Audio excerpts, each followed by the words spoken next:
Assalamualaikum warahmatullahi wabarakatuh.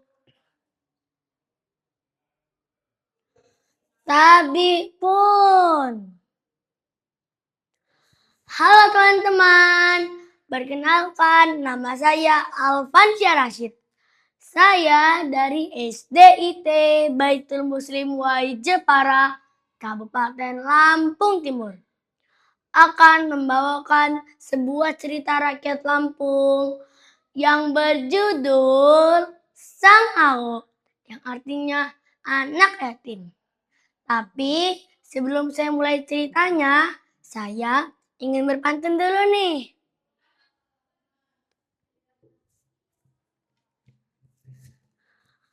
Salam di perkenalan, hadirin sekalian. Jika ada kesalahan, maaf saya harapkan.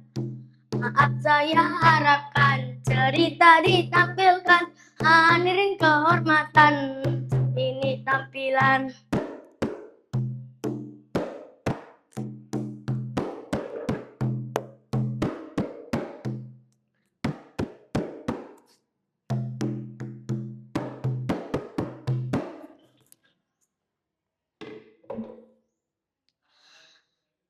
Ruk bing, sang awu minjol di tebing, ngena bekeku gading, bekeku dicecak manuk.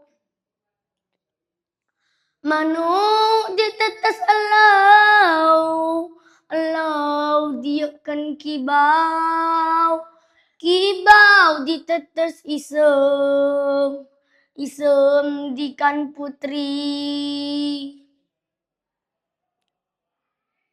Pada zaman dahulu kala, di tepian hutan rimba di daerah Lampung, hiduplah seorang pemuda tampan bersama ibunya.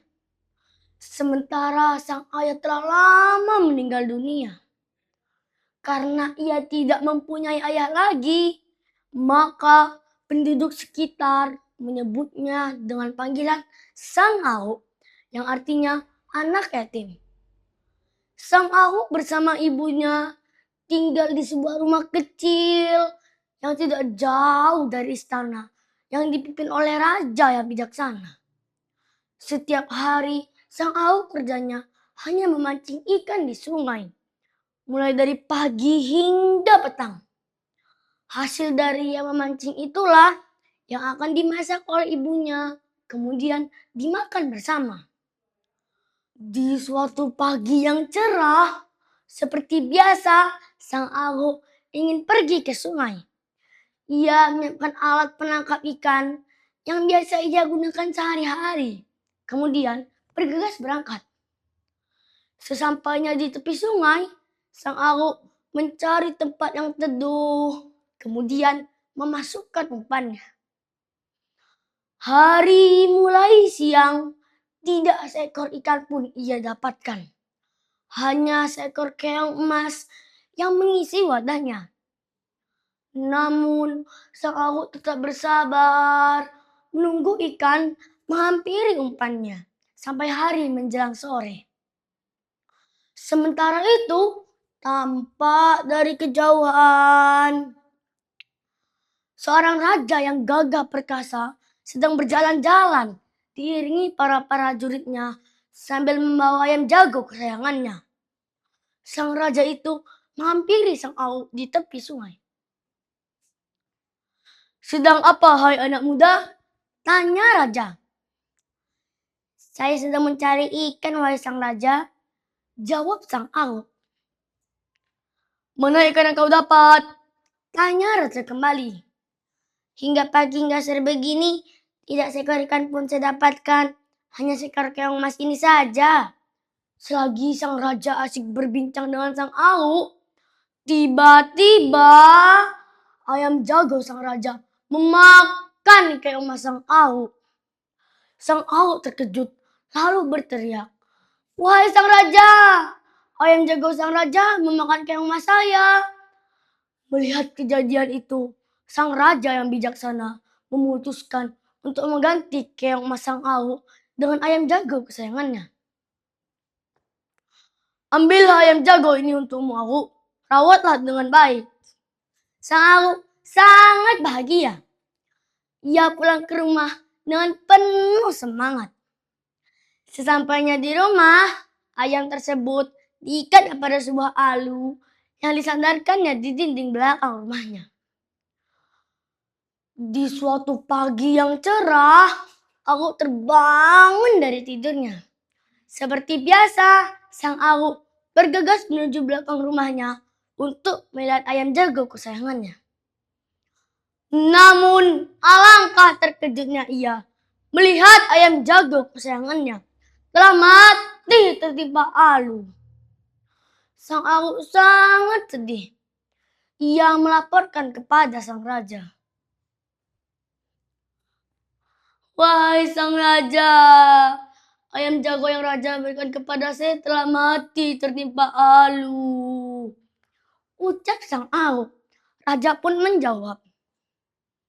Ya sudah, ambil saja alu itu untukmu, Awu. Sang Awu sangat sedih. Ia membawa alu itu tersebut pulang. Sesampainya di rumah, alu tersebut direbahkannya di belakang rumahnya karena takut alu tersebut jatuh dan patah. Setiap hari, sang Awu membersihkan alu itu dari debu-debu yang menempel hingga bersih dan terawat. Keesokan harinya, sang Awu bergegas menuju belakang rumahnya untuk melihat alunya. Namun, alangkah terkejutnya ia melihat alu yang ia rawat dengan baik telah patah diinjak oleh seekor kerbau. Sang Awu melaporkan kepada sang raja. Wahai sang raja, alu saya patah diinjak oleh seekor kerbau. Ucap sang Awu. Ya sudah, ambil saja kerbau itu untukmu, Awu. Perintah sang raja. Sang Awu sangat bahagia. Ia membawa kerbau tersebut pulang ke rumahnya. Setiap hari, kerbau tersebut dibawanya ke padang rumput yang luas dan diikatnya di bawah pohon mangga yang sedang berbuah. Sementara itu, ia pergi memancing ikan di sungai. Sementara itu, tampak dari kejauhan rombongan putri raja bersama para dayang-dayangnya melewati tempat kerbau itu diikat. Wah, ada buah mangga. Aku mau mengambilnya. Pasti rasanya manis. Sang putri mengambil kayu dan dilemparnya ke arah buah mangga. Swing! Ketepuk! Buah mangga itu pun jatuh dan menimpa kepala kerbau. Kerbau itu pun mati. Saat itu juga sang Awu datang. Ia terkejut melihat kerbaunya telah mati tertimpa buah mangga. Kerbauku mati. Kerbauku mati. Kerbauku mati. Sang putri tidak peduli dengan sang Awu dan kerbaunya. Ia terus saja menikmati buah mangga yang ia dapatkan. Sang Awu melaporkan kembali kepada sang raja. Wahai sang raja, kerbau saya mati tertimpa buah mangga. Sang raja yang mulai kesal dengan sang Awu lalu menjawab. Ya sudah, ambil saja buah mangga itu untukmu, Awu. Tapi raja, buah mangganya sudah dimakan sang putri. Ucap sang Awu. Kalau begitu, ambil saja sang putri itu untukmu, Awu. Perintah sang raja. Pada akhirnya, sang Awu menikah dengan putri raja. Sang Awu beserta ibunya tidak lagi miskin. Mereka tinggal di istana yang megah. Nah teman-teman, itu tadi cerita tentang sang Awu. Seru kan ceritanya? Sebelum saya akhiri, saya ingin berpantun dulu nih dalam bahasa Lampung. Berak-berak bulung sukun, lunik-lunik bulung benaso, Kicau salah susun, maklum si kanjo orang biasa. Wassalamualaikum warahmatullahi wabarakatuh.